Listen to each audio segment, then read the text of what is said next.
রান্নায় রাঁধুনি, চুলে কেশবতী, সুন্দরে রূপবতী আর কাজে গুণবতী। আসসালামু আলাইকুম, হ্যালো এভরিওয়ান।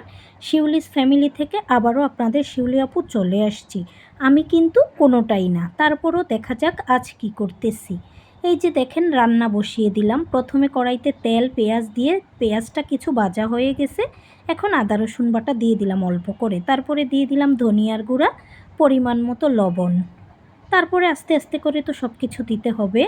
দিয়ে দিলাম হলুদের গুঁড়া, মরিচের গুঁড়া দিয়ে একটু নেড়ে চেড়ে তারপরে সামান্য একটু পানি দিয়ে দিব।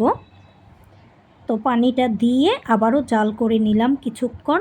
আর এখন এটার মধ্যে দিয়ে দিব কি জানেন, কেটে রাখা হরেক রকমের সবজি ধুয়ে পানি জড়িয়ে নিছি।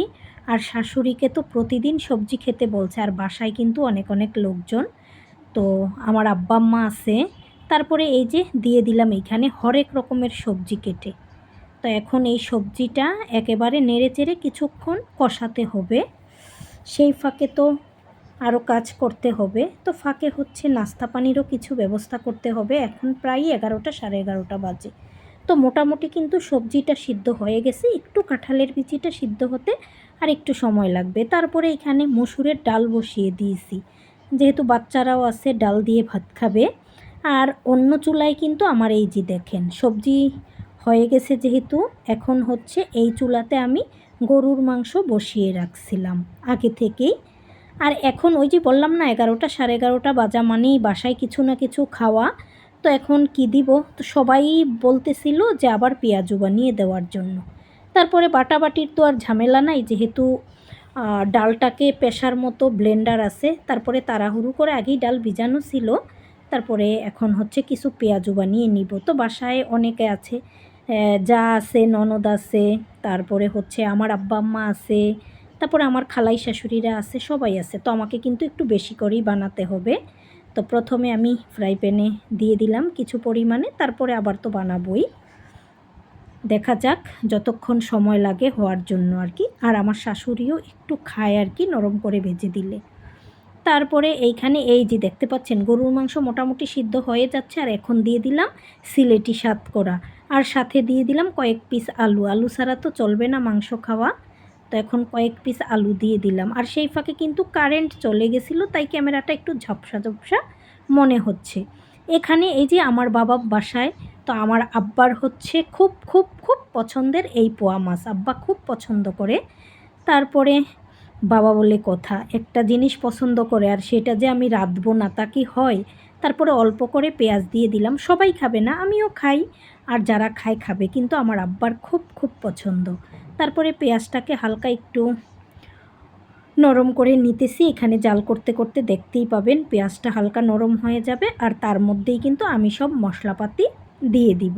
তো প্রথমে হচ্ছে এই যে আদা রসুন বাটা দিয়ে দিলাম অল্প করে, তারপরে দিয়ে দিলাম আবারও অল্প করে ধনিয়ার গুঁড়া, তারপরে এখানে দিয়ে দিলাম অল্প পরিমাণে হলুদের গুঁড়া, মরিচের গুঁড়া দিয়ে এখন হচ্ছে নেড়ে চেড়ে জাল করে নিতে হবে। তো সাথে সামান্য একটু জিরার গুঁড়াও দিয়ে দিলাম। তো এখন এই যে কয়েকটা কাঁচামরিচ দিয়ে তেলের মধ্যে জাল করে নিতেছি। এই যে দেখতে পাচ্ছেন, মনে হচ্ছে কড়াইতে আগুন লেগে যাবে, যাই হোক লাগবে না। তারপরে 2-3টা টমেটো কেটে দিয়ে দিলাম।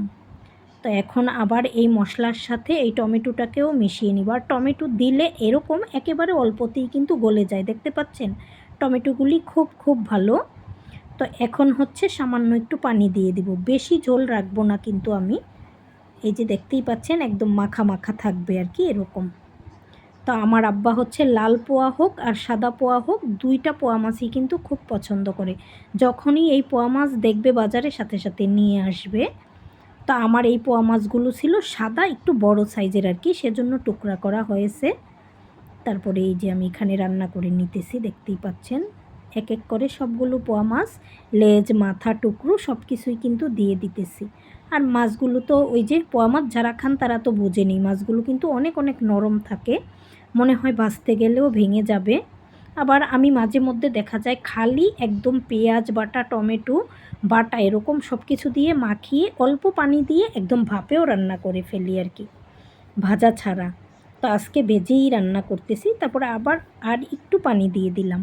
ওই মাছটা আর একটু জাল হতে হতেই কিন্তু যতটুকু পানি দিয়েছি সবটুকু কিন্তু জাল হয়ে শুকিয়ে যাবে, দেখতেই পাবেন আর আপনাদের তো দেখাবই। তো সেই ফাঁকে হচ্ছে এই যে পোয়া মাছটা রান্না রেডি হয়ে যাচ্ছে। তারপরে এই যে রান্নাবান্না শেষ, এখন এই যে সবজি, এখানে হচ্ছে ওই যে সাতকরা দিয়ে গরুর মাংস, আর এখানে আছে হচ্ছে এই যে দেখতে পাচ্ছেন মসুরের ডাল আম দিয়ে রান্না করেছি, এইখানে আছে ওই যে পোয়া মাছের তরকারিটা।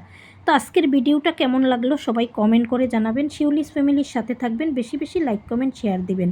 আসসালামু আলাইকুম, আল্লাহ হাফেজ।